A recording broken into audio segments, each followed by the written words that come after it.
Arsenal fi Liverpool bara dhiyoos morkattummaa waancaa kilaboota lamaan gidduu jiruurraan kan ka'e masaanuu jabaa waliif ta'aa dhufan.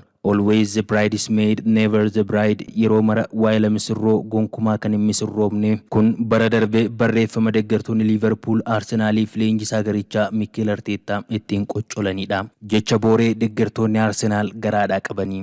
Bara dorgommii darbe Anfielditti deeggartoonni Liverpool barreeffama kana qabachuun dirreetti argamanii diinummaa Arsenaalii wajjin qabaniif daangaa bal'ifatanii. Bara kanas gara Anfield deemuun haala gaabbisiisaa ta'een qabxii 3 dhabee kan deebi'e Arsenaal har'a yookaan muddee 30 galgala keessaa sa'a 5 irratti dirree Arsenaal Emirates irratti Liverpool waliin taphata. Taphicha abbaa murtee ta'uun kan dursu Anthony Taylor gama Arsenaaliin oduu miidhama taphattoota wal qabatu ammatti wanti haaraan hin dhaga'amne. Gama Liverpooliin ammoo Mohamed Salah sababa dorgommii waancaa Afrikaaf Alexander Isak ammoo sababa miidhamaan taphicha irratti argamanii. Morkataa jabaan Premier League England baranaa Manchester Cityin yeroo sadaffaaf walitti aansee qabxii gatuun booda Arsenaal har'a carraa argate kanatti fayyadamuun garaagarummaa qabxii isaan gidduu jiru bal'isuuf Liverpool waliin morkata. Arsenaal har'a Liverpoolin kan mo'atu yoo ta'e garaagarummaa qabxii 8tiin liigicha kan dursu ta'a. Guyyaan har'aa Arsenaaliif guyyaa baay'ee murteessituudha. Tarii bara dorgommii kanatti tapha baay'ee murteessaa Arsenaal taphatu ta'us mala. Dhimuma kanaan wal qabate taphataa Liverpool Dominic Szoboszlai Sky Sport irraa gaaffiin dhiyaatee fi